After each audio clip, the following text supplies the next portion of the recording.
The chandeliers in the Bellario restaurant threw light everywhere but into me. Mom kept adjusting the place settings. Dad kept smiling like this was charity. Across from me sat the man they'd picked, waiting for the complication to speak. My throat felt packed with swallowed rage tonight. I'm Mara Weller, deaf for 7 years, fluent in reading lips, exhausted from doing it for people who won't meet my eyes. Dad said carefully, "It's time Mara understands her limits." Mom followed. "She needs someone patient, something manageable." Tessa, my sister, let out a small laugh. "A saint, basically." The man's gaze drifted past me, decision already made. I signed. "I can read you. I'm right here." Dad didn't look at my hands. His mouth shaped, "Don't." When the check came, my family rose together. Mom's lips. "The atmosphere isn't right. Think about what we said." They walked away. Near the entrance, Dad's profile tilted just enough for me to catch the words he didn't bother to hide. "We never should have had her." I sat there as if the chair could anchor me. My fingers found the water glass, missed and spilled it, darkening the white cloth like a bruise. I stood, grabbed my purse, and tried to leave without shaking. My shoulder bumped a chair. My phone and keys slid out, clattering onto the carpet. I knelt fast, cheeks burning. Before I could gather everything, a hand set my keys into my palm. A man crouched beside me, dark hair, steady eyes. His hands moved with easy, fluent ASL. "Are you okay?" Behind him, 3 6-year-old triplets stared, their faces lit with desperate hope. Their fingers rose together, signing as one. "Are you our new mommy?" The 3 of them held the question in the air, hands poised, eyes pleading. The man beside me didn't flinch. He signed to them, calm, "Not mommy, be polite." Then he turned to me. "I'm sorry, they ask people who sign." I signed back, "Who are you?" "Gavin Hale. My son is Milo. These are Nora and Junie." Milo signed, careful and fierce. "You understand me?" "Yes," I answered, and the word landed in my chest like warmth.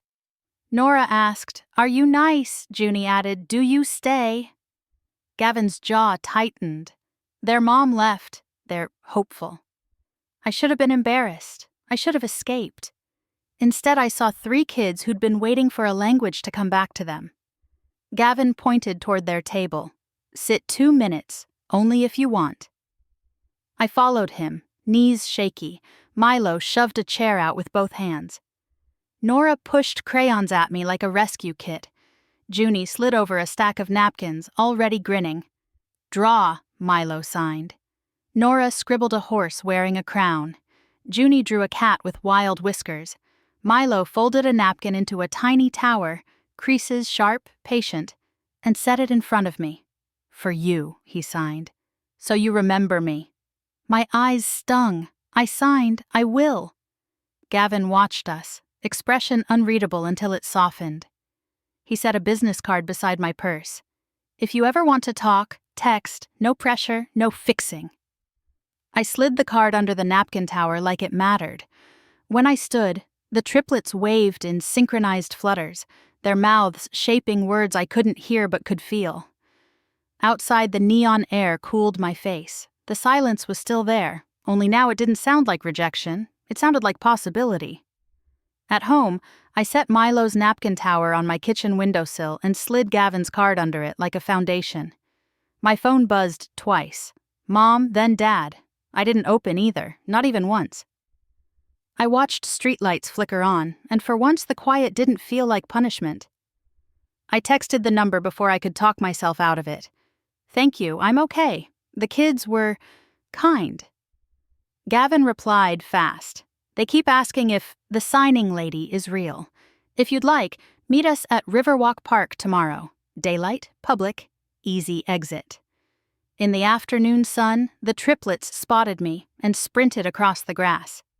Milo's hands flew first. "You came," Nora signed. We brought snacks, as if she'd packed my courage in a paper bag. Junie tugged my sleeve and signed, "Look," then revealed 3 folded towers, better than Milo's first one. I crouched, laughing, and signed, "Teach me." While they coached my fingers, Gavin sat beside us on the bench, close enough to steady, far enough not to crowd.